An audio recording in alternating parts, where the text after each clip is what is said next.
Here is an update. As you can see, I've woven in all of this part right here. The heel actually goes back here, which is a little wider. I would think the toes would, because they like to spread when you're taking a step. But this part right here, basically I extended the jig by moving these two screws to the back so that I could come forward a little with these. Now I've got these odd bits where, you know, you're weaving along and you have to add another piece or whatever, and this one is a long bit that was left after half of it got woven in. So what I'm going to do is get a darning needle and use some of this red and white cord that's so pretty, and I'm going to whip stitch so that I don't have crumbly little bits of ends shedding everywhere. I mean, it's gonna shed, but I will whip stitch the red and white, and that will contain these ends and make the base of the shoe a little more stable. Although I think I'm still going to go for the grass sandal effect, where you bring this loop that's on this back screw, bring it up and bring it over to this one, and then this loop back here comes up and over to this one, and that gives you some loops you run your lacing through when you've got your foot in place and it's time to tie your sandal on. But first I've got to make this part into a stable base. But as you can see, I got a nice thick chunk of wood and some very sturdy screws I picked up at Home Depot.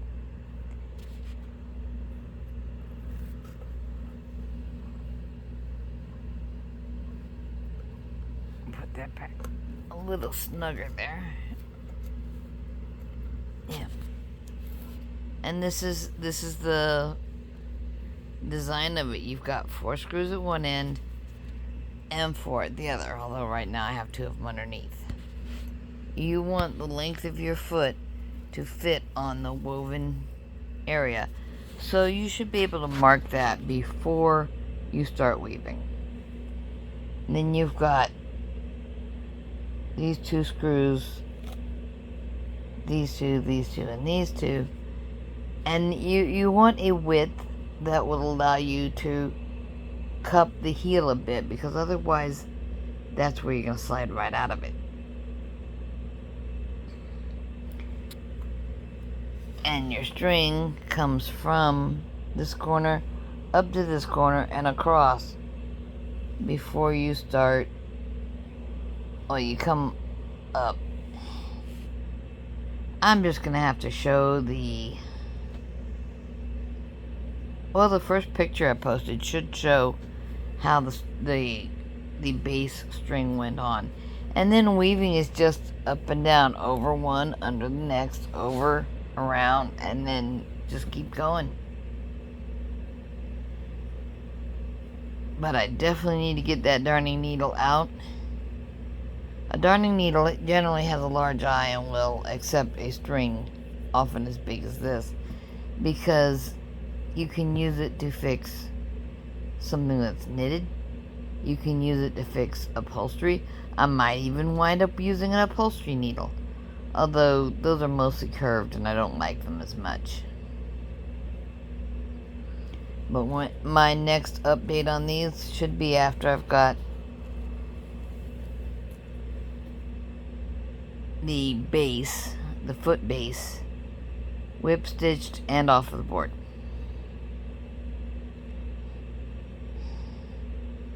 It's fun.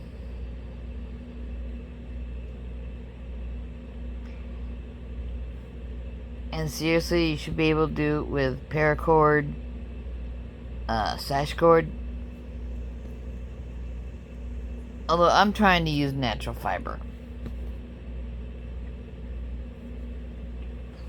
I suppose I could lace with paracord, but since I haven't made with this, I figured I'd whip stitch with this and then use this for lacing.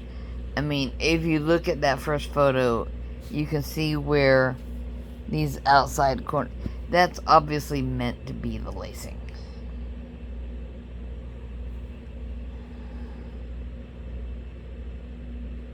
But that is what I'm doing. Now, in case you're wondering why it's as rippled as it is, I have taken some rope. Oh, try not to hold on by the camera here. And I separated the strands of the rope so that I could weave it easier. Because otherwise that's just as stiff as can be.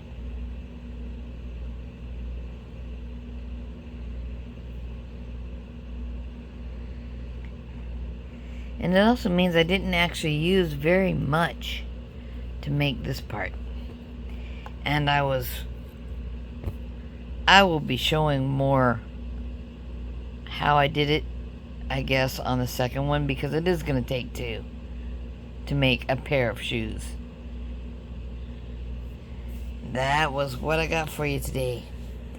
Besides the fact that I just finally ate up my beef from last night. I took some steak out to thaw. I was all ready to cook steaks. And Mr. I will eat carnivore, but I want you to make it look like a sad diet is like, I want chili. Then somewhere along the line, he actually looked at a chili can and found that it had oats in it. I mean, could you ask for more glyphosate? I was telling him, well, typically it goes in as a thickener. And it had a whole bunch of other stuff we shouldn't be eating anyway. I mean, I have arthritis. This is not something I'm guessing at. It is something that has been medically diagnosed when a doctor got my blood, and it's like they got the results back just as I was leaving, and they come running out. Oh, we need to tell you, you have rheumatoid arthritis. Like, tell me something I don't know. It's been hurting for years.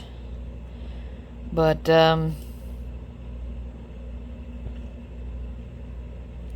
they were all concerned what medicines I should be starting on to control the pain from the rheumatoid arthritis. Well, my left knee is not popping, cracking, and hurting anymore at all. A little creaking, a little pop here and there. My right knee still pops. That can be painful. Maybe wearing a 0-drop handmade sandal will help. I don't know. I'll find out, because I'm going to finish making this, and I'm going to complete the pair. In the meantime, y'all know what my usual message is. Take care of each other, love one another, eat something healthy, exercise if you can, and remember, Grandma loves you and wants you to be okay. Bye-bye.